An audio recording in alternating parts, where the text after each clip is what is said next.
Good day, good night, and welcome to World Cup Today. Wow, a lot of news to talk about this morning, Duane. And of course, the biggest news of them all is NYCFC U19 champion of the U.S. Soccer Development Academy, right? Yes. Yeah, absolutely. That's a vital one. It's pretty good news for NYCFC. Yeah, a lot of talent in the New York area, but we got let me see to say we got England in a World Cup semifinal for the first time in 28 years. That's a thing, and we've got France qualifying for the World Cup final for the third time ever. Third time in 20 years, if you look at it that way. Yeah, and Ronaldo. Who? Yeah, Ronaldo being transferred to Juve. Yep. Jesus. A few things. Like 20 minutes before it dropped officially, I was shopping and I found like an old school Kappa Juventus type jersey. I'm like, should I get it? I should have, because 20 minutes later it was made official. Cristiano Ronaldo, once again, diverting all the headlines. Never mind France-Belgium. Everyone was talking about. After the game, people were talking about France-Belgium, and we'll review the game later on. But Ronaldo to Juve is done. What's Ronaldo's legacy with Real Madrid? 450 games, 400 and something goals, 4 Champions League, 2 La Liga titles. Yeah. 33 years. He literally destroyed the record of Chiellini for for a transfer over the age of 30, which was 38 million. Now it's 188, and I still think it's a bargain. I still think it's not that expensive for Ronaldo. No, well, I think it's an absolute bargain when you look at the overall package, and you have to look at this both on and off the pitch, right? Juve bought Ronaldo all for commercial reasons as much as football reasons. Let's put the commercial reasons up front first and talk about the football reasons, which are more obvious second. Juve was struggling a little bit. All of Serie A does not have the same revenue sources as La Liga, as the Premier League, and I think that's sort of showing itself a little bit on the pitch now. Juve, they're kind of stale for a lot of people in the sense that that Serie A has not been that engaging. Napoli gave them a bit of a run for a while, but ultimately Juve was able to just pull away and do what they've done. Was it 5 years in a row now? So 5 or 6, I forget. Seven. Seven Serie A seven. titles. There you go. Scudetto. 7 Scudetto. That's insane. And, well, breaking news. Juventus wins the 2018-2019 Scudetto. Yeah, it's becoming the Scottish Premier League. You look at the fall of Milan, right? And that's really what it came down to, was the Milan teams, particularly AC Milan, which has been booted out of Europa. We haven't even talked about that. That fall has created this vacuum which Juve has filled. And really, you need to do other things to try and generate excitement. You don't want Serie A to turn into the Scottish Premier League, as I said, with Celtic, winning every year by June, basically. I know they're not playing in June, but they might as well. Might as well. You're right. Yeah, and so this adds a little excitement there. By the way, Duane is on location, of course. Unfortunately, for prior commitments, sometimes we have to do what's best for everyone, and we got Duane online, so this is best we're gonna get, and we're happy to have Duane on the line as always. And Duane, when I'm looking at yesterday and the transfer and Juventus, there's one side of that story that I don't think is getting enough play. Let's face it, Ronaldo, biggest superstar in soccer right now, literally, and already touted and announced as the cover athlete of FIFA 19, the regular edition. There's going to be Fat Ronaldo on another edition, but regular Ronaldo is going to be the cover athlete. And in a way, Juventus just bought the cover of FIFA 19. And for me, it might seem just a trivial aspect, but this is the first year FIFA and EA Sports has the rights to the Champions League. And having the branding of the Champions League on top of that box, add the Juventus jersey in Cristiano Ronaldo's face, Juventus will be one of the clubs that has the most amount of visibility when it comes to late September, beginning of October. And that publicity has a price to it. And I think that 188 million euros that is cost for getting Ronaldo, add that with the amount of jersey sales that it will do, and literally the transfer is already paid. No, pretty close to, yeah. And you look at other aspects too. certain markets in the world look at this sport a little differently than we look at it, and I'm particularly thinking of the Asian markets. And we've seen studies that have shown this, is that Asian fans are more geared towards the stars.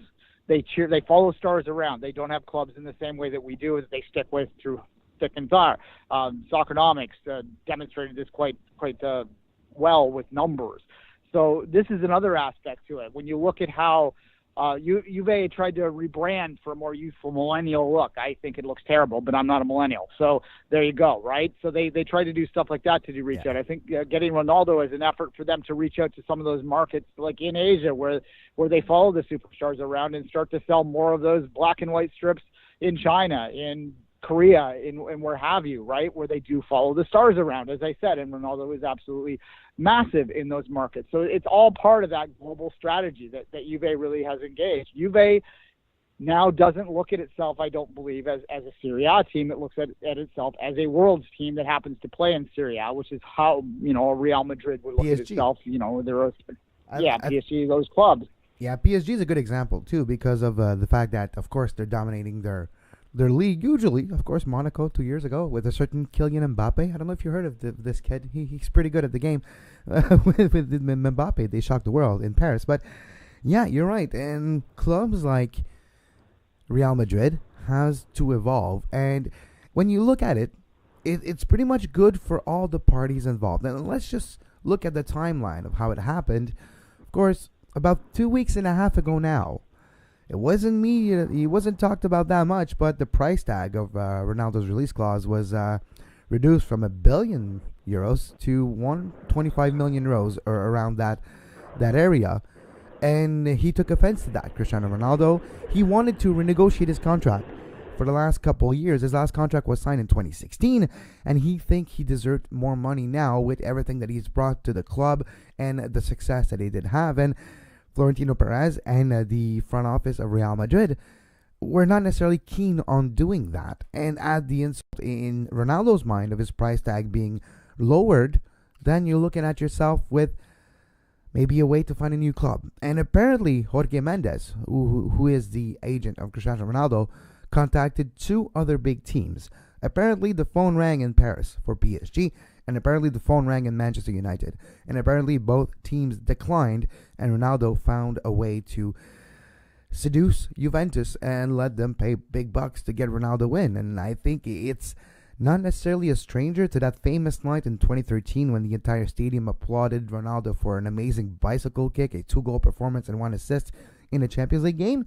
And I think he mentioned after this game that he always loved Juventus anyways. As a kid, it was one of the teams that he used to watch. So all those little tidbits of information added together, it kind of makes sense. Even though we were surprised when it started to leak about a week and a half ago, it still kind of makes sense now. Yeah, no, the boxes check off for sure. Look, I was Ronaldo cheering for Juve as a little Ronaldo. Who knows? I mean, they're going to say stuff like that. I don't think that's really relevant. But when you look at the PSG, it surprises me a bit on PSG that they weren't willing to pull the trigger on that. That suggests to me maybe they do have a little bit of consideration for financial fair play, and we're a little concerned about that. They're like, I don't know how the hell they're possibly going to match that when you look at their numbers, but nonetheless, they'll figure a way out. But maybe that might have played a role in there. United doesn't surprise me at all, because I just don't think the way that they're structured right now would allow them. Plus, look, he is not a long-term play for these clubs. He is a short-term play, and I'm on location at the airport, and that's what you're hearing there. But at any rate, they're not a long-term play. But for Juve, I think if they just need that little nudge to get themselves some relevancy in, like I said, some of those emerging markets, and to take that final step in a Champions League, that might be what they think that they need. And look, this is a good club that will go deep in the Champions League next year, and you have that difference maker in Ronaldo. Maybe you can take that last step. And certainly, it's a double whammy too, because you're taking that difference maker away from the 3-time defending champion too. So it works both ways. Who's the happiest guy yesterday? Gareth Bale or Dybala? Dybala will have a brand new playing partner that might help him break through a final glass ceiling. But for Gareth Bale, he finally might be the man. Yeah, well, and Bale was on his way out if they didn't make some kind of provision to see him play more. He was quite open about the fact that was being a proper Welsh, Great British guy, in that he was not making big noise about it outside of just sort of internally. But it was well known that he wanted playing time and probably would have moved on somewhere had he not been able to get it. This should open it up there. I don't think Gareth Bale's a brilliant footballer. I mean, he's single-handedly dragged Wales to the semifinals of the European Championships 2 years ago, right? This is a guy that has scored, one of the greatest goals in Champions League history earlier this year. This is a brilliant player that could absolutely do similar things to what Ronaldo does, but no one does what Ronaldo does. So this is going to be, even at 33, a slight step back for Real Madrid, but it's going to allow them, it's not $1 billion, but still a lot of money that they will reinvest back into that club. And because this is not a club that exists to make money. Well, they do make money, but doesn't exist to make as much money as they possibly can, because they do invest a lot in players, and they will. They're going to demand it, and it will be interesting to watch whether this is an immediate thing. They're still very, very good, or whether there is a significant drop back. Does it allow Atleti, a club that has so much continuity, to challenge them to finish above them again next year and maybe go deeper in there? Does it allow Barcelona to break through on the Champions League side, because certainly they have been dominated on the league side some more. And I mean, Barca's Barca, right? Barca's making some adjustments too. Yeah. So it's going to be interesting next year in Spain, I think. And I'm not willing to put any money down on this, but I look at Barca making some transitions. I look at Real Madrid making some transitions now. I look at the stability at Atletico Madrid, and I think that there is, and some other teams that are emerging too, that might be able to knock some points off those big clubs. That this might be another year where Atleti could challenge a little bit to maybe get up there. Everything would have to go perfect for them. Let's not kid ourselves. But I if you're going to put a pound or $1 down on a real big long futures bet, maybe Atleti winning La Liga next year might not be your worst investment of $5-6. And just quickly to finish on the ramifications of this move from Cristiano Ronaldo for both Juventus and Real Madrid. Gonzalo Higuain is expected to be on his way out of Juventus now, with the presence of Ronaldo. And if you look at how Madrid used Ronaldo in the Champions League this year in the end, and if you look at how Portugal used Ronaldo with success in the group stage in the World Cup, Ronaldo as a striker might be what's best for the future. You don't need to overexert him by having him run way too much. Put him as your best finisher in your club, because guess what? He's the best finisher in any single club right now. So having him used this way might be the exit sign for a Gonzalo Higuain. And for Real Madrid, like you mentioned, they're not necessarily resting on their money, and that money will burn a big fat hole in their pocket, maybe a hole big enough to fit a Belgium player named Eden Hazard. Yeah, well, link anyone in the world to Real Madrid is possible, unless they played for Barcelona at one point. That's really the only caveat you have when it comes to who Real Madrid can sign, right? Like they're capable to get anyone out there. So it's going to be interesting to see what they do with this money, and well, they invest it immediately, or well, they take a pause before they reflect. That's not been, well, it has been their way, and it used to be go back 7-8 years ago, Real Madrid was just spending willy-nilly, and they were just grabbing the shiniest thing on the shelf. And they have sort of, I think, tried to piece that team together a little more thoughtfully. It's all in context. It's still Real Madrid. They're going to get really shiny, thoughtful pieces. But they're put a little more thought into it, I think, than just buying everything and anything and buying things, just because they look nice. It's, as I said, La Liga hasn't been this interesting to me in a few years with the changes that we're seeing, the evolution. I mean, Barca's still the team to beat league-wise, but this is going to be interesting. It's going to be an interesting few years, I think, in La Liga too, because eventually Barcelona is going to have to plan for the Messi transition, which could be messy. Yeah, it could be messy. And let's not forget, Real Madrid has performed amazingly in the Champions League. 4 out of the last 5, they won 3 in a row, but La Liga hasn't come as easy for Real Madrid. And if you look at the sample size of a La Liga versus Champions League, you need to have more consistent results over a longer period of time. And looking at the roster of Real Madrid, to be quite honest, it's a roster that is not that young. And we're seeing this game evolve so quickly with the likes of Mbappe and just Griezmann. He's barely mid-20s. So you do see this world evolving really quickly, and having to plan the post Ramos, post Casemiro, post many players. Benzema is not that young, so you have to prepare the next crop of Galacticos for Real Madrid, and this might be the first step towards that. The Griezmann rumors and links are going to continue until he signs some kind of a outrageous. They're always going to happen because he's right there too, right? And he put a video out. He's committed to Atleti. They are rivals, but it's not. There isn't the same sort of resistance towards dealing with them that there would be with a Barca player. So I think that's going to be a player that's going to continue to be linked to all the big clubs, but Real Madrid in particular, simply because proximity. He's right there. Literally. And grabbing them off the crosstown rival is something that they're going to be looking to do, and he would fit into that very, very well. Look, Real Madrid, they're never going to, slump or something. When they drop, it's third. They're only like at a third or fourth is a bad season for them. I was going to say, I don't know FIFA rankings, like what the clubs are ranked, but what is it, 100 is the top of the club could be in FIFA. They're, a 97 when they're slumping, basically. Exactly. All right, speaking of Griezmann, let's talk about France-Belgium. 1-0 victories for les Bleus. Les Bleus, de retour en finale de la Coupe du Monde. Back in the final of the World Cup.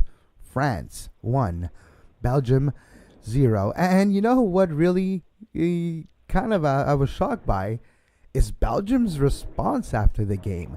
Eden Hazard saying, yeah, I'd rather lose with this Belgium team than win with this French team that doesn't even want to play football. Well, guess what, sir? Guess what, Thibaut Courtois? It's not how you play the game. It's what's the score at the end. No one remembers how it was won. People just remember who won the World Cup. Well, didn't he make a Champions League final with Atleti? Anyway. Yeah, exactly. And didn't he win the Premier League with Antonio Conte in a very defensive... Didn't he just win 2 years before with Jose Mourinho playing anti-attacking football? Yeah, you can't really throw stones when your house is made of glass. Yeah, no, I mean, look, I get the frustration, and that's a thing that often players will do, that they didn't want to play football, they didn't want to play with this, but this is what I said yesterday about France, is that I have a hard time seeing them losing this World Cup, and had a hard time seeing them losing this World Cup from the quarterfinals on, because the way they were winning. They aren't winning pretty, but that tells me that they can win any way they need to. They're immensely talented. They beat Argentina 4-3, right? Yeah. They opened up, and that was, they allowed 3 goals, and it got a little touchy at the end. And I think that they learned a lesson from that. And apparently, after the Argentina game, this comes said, "Go out, have fun, boys.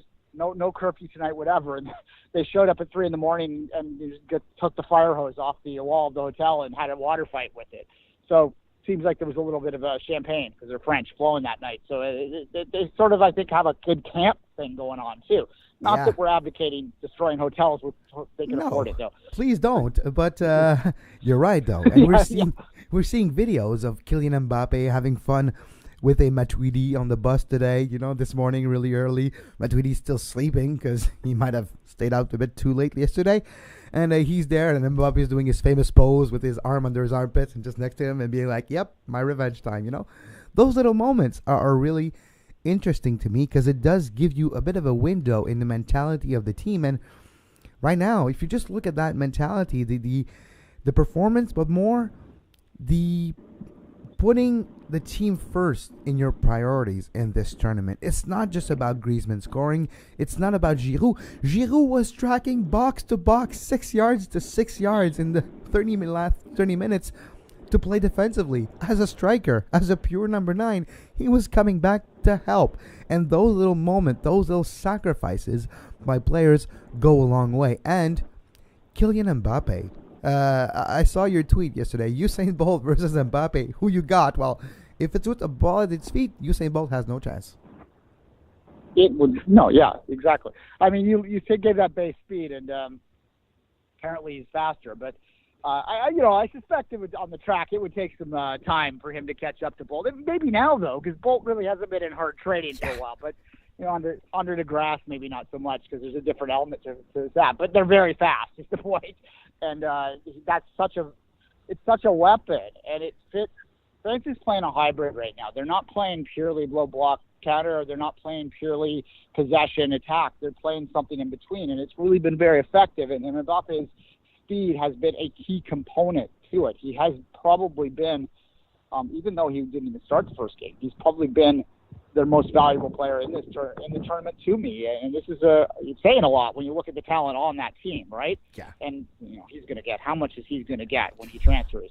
And it could happen. But yeah, it could happen way earlier than we think, because there's rumors coming out of Paris now that the relationship with Neymar, and Neymar's side of the locker room, and Mbappe is not really good. They've actually been bullying, apparently, Mbappe, cutting up his shoes, making fun of him, making fun of all the things. And, well, that might not bode well for Paris Saint-Germain, because Madrid needs a player. So Mbappe could become Real Madrid very, very soon. But Mbappe, it's not... go ahead. I was going to say, yeah, I mean, look, Real Madrid's the obvious location. City was linked to him. They were hard after him last year, too. They made an announcement that they were no longer pursuing him for this transfer window, which suggests to me that they've been told that he has other plans, and they're either to stay in Paris or to move to Real Madrid. So, they're, even when you're talking about a club like City bowing out at that point, it's really about the uber rich that are only going to be involved in this, and that's really only two teams. And so there you go. But to continue with Mbappe, his work rate, his qualities, it's not just getting the ball and overtaking defenders, is installing fear into the defenders too. And it starts with the midfielders. You see Mbappe running at you, you're already on your back foot because he's going to overtake you, so you're already almost preparing to track back, and you're beat before he gets there. He gets the ball on the sideline, he just puts the ball around you, and he might run around you as well to go get it back. All those little moves that he does, that heel pass to himself and a back heel pass to Giroud. Giroud couldn't finish that move, but that move was beautiful, and it could have led to a goal maybe 9 times out of 10. If it was Griezmann instead of Giroud, this would have been a non-issue. But yeah, those little movement, those little play on, off the ball, his speed, and the fact that defenders are fearing him now, he creates more space for other players. And all those little things added up together, his maturity on the pitch, yes, he has to sometimes be a bit more cognizant of how maybe he handles a bit of his flopping, but this has been a theme for Neymar and for the World Cup this year as well a bit. But it's kind of fair game late at the end, I don't know how to explain it. It is what it is, but his awareness of his qualities and not being afraid to put himself in a situation where he can just outrun players is quite fascinating to me. Yeah, and look, that's an asset that will only decrease in time, right? So he's young, yes, but I think that you have to strike now with him. I mean, his peak powers are going to come in the next 3-4 years. So if you're a top club and you're going to spend a great deal of money, you might as well get him at 19 because, if you're good enough, you're old enough, right? And you get him in there immediately and you take a full utilization because sprinters, which is essentially what we're saying here, peak around 24.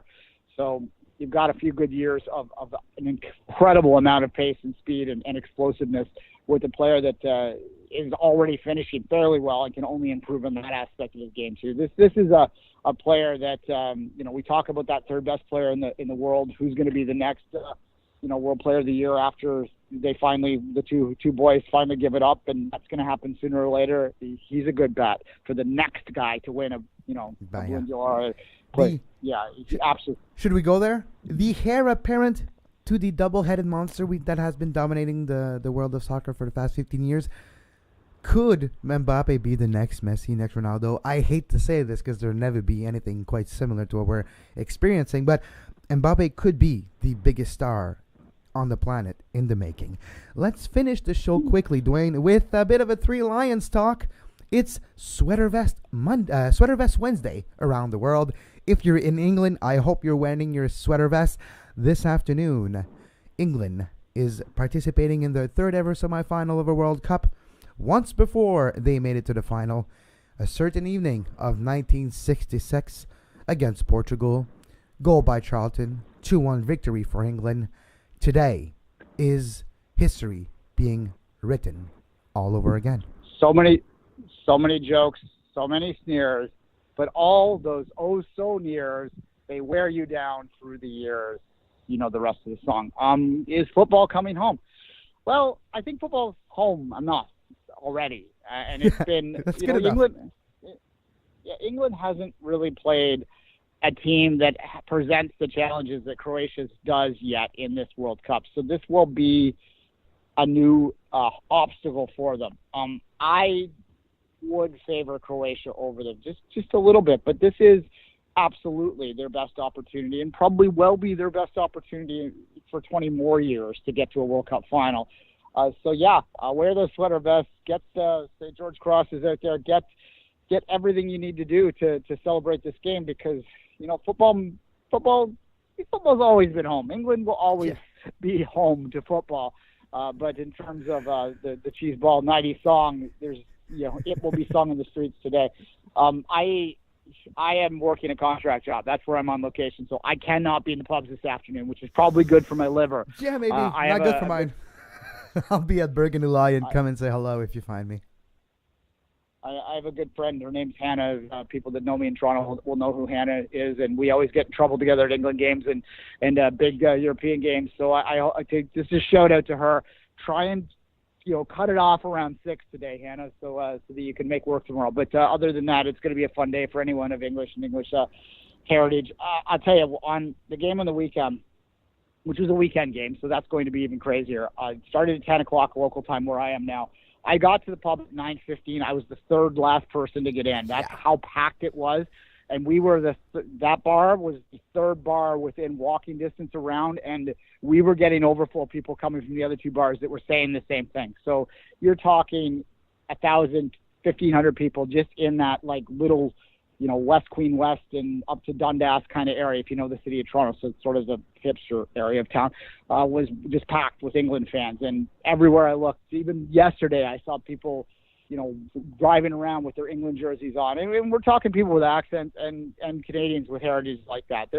I think they've estimated there's 25,000, direct English expats in the city of Toronto. There's about 4 times that have, direct familial ties to the city, to back home. So as much as Toronto is that city of many cultures, there is no bigger expat community, no bigger, one generation beyond community than the England fans. So at least in this city, it's going to be absolutely mental this afternoon, and I can't even remember imagine what it's going to be like on the island. You saw the videos out there. It's only going to get crazier if they make the final. Yeah, you saw the video of the Champs-Élysées yesterday with 4 million people there. That was insane too. That's what I sometimes tell people, yeah, you think you get it, but then look at this. Now you grasp the reality of the beautiful game. And we'll be back tomorrow to talk about, actually, maybe tonight. Might be a little special show tonight. We'll see what we can muster up. But we'll come back very soon to talk about England, Croatia, and the second semifinal of the 2018 World Cup. You can follow Duane on social media at 24th Minute and myself at Kev Laramee. Visit sportsinspired.ca to get your World Cup inspired collection, and as well the Tour de France inspired collection for all you cycling fans out there. And as always, until tomorrow, or maybe later this evening, have a great soccer.